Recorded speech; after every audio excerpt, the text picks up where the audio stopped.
জুলাই গণঅভ্যুত্থানের দ্বিতীয় বর্ষপূর্তি উদযাপন উপলক্ষে গণভোটের রায় ও জুলাই সনদ পূর্ণাঙ্গ বাস্তবায়ন এবং গণহত্যার বিচারের দাবিতে লক্ষ্মীপুরে বিক্ষোভ মিছিল ও সমাবেশ করে বাংলাদেশ ইসলামী ছাত্র শিবির লক্ষ্মীপুর শহর।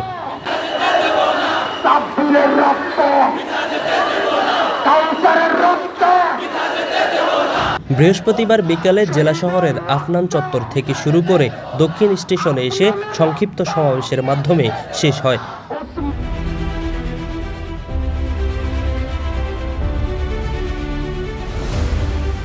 এ সময় শহর শিবিরের সভাপতি আব্দুল আউয়াল হামদু বলেন, ৭০% ভোটের ম্যান্ডেট নিয়ে যদি জুলাই সনদ বাস্তবায়ন না হয় এ সরকার টিকবে না।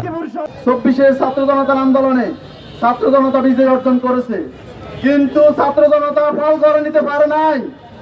আমরা বলে দিতে চাই, ছাত্র জনতা ফল করে না পর্যন্ত ঘুমাবে না ইনশাআল্লাহ। ফল যতক্ষণ পর্যন্ত আদায় না হবে ততক্ষণ পর্যন্ত ছাত্র জনতা রাস্তায় থাকবে।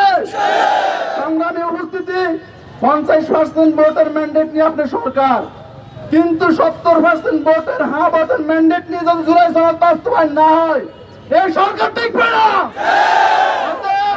আমরা সহযোগিতা দিয়ে সরকার টিকাতে চাই, যদি আমাদের দাবি সহজে গ্রহণ করা হয়। শিবির নেতা ফরিদ উদ্দিন বলেন, বর্তমান সরকার আশা দিয়েছিল জনগণের রায় বাস্তবায়ন করবে, কিন্তু তারা ওয়াদা দিয়ে ওয়াদার বরখেলাপ করেছে।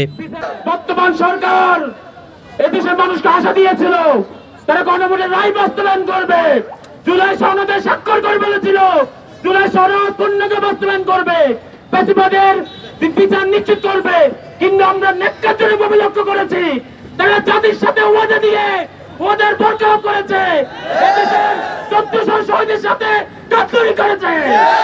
তারা এখন বলতে বলে জুলাই সনদের প্রয়োজন নাই, তারা এখন গণহত্যাকারীদের বিচার নিয়ে টাল ভরা শুরু করেছে।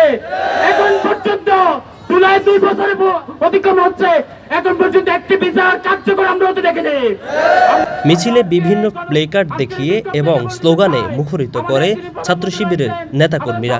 আমাদেরকে ভয় দেখিয়ে লাভ নেই, আমরা ভয় করি না, আমরা আল্লাহ তাআলার কাউকে ভয় করি না। ফাঁসি চাই, ফাঁসি চাই, ফাঁসি চাই।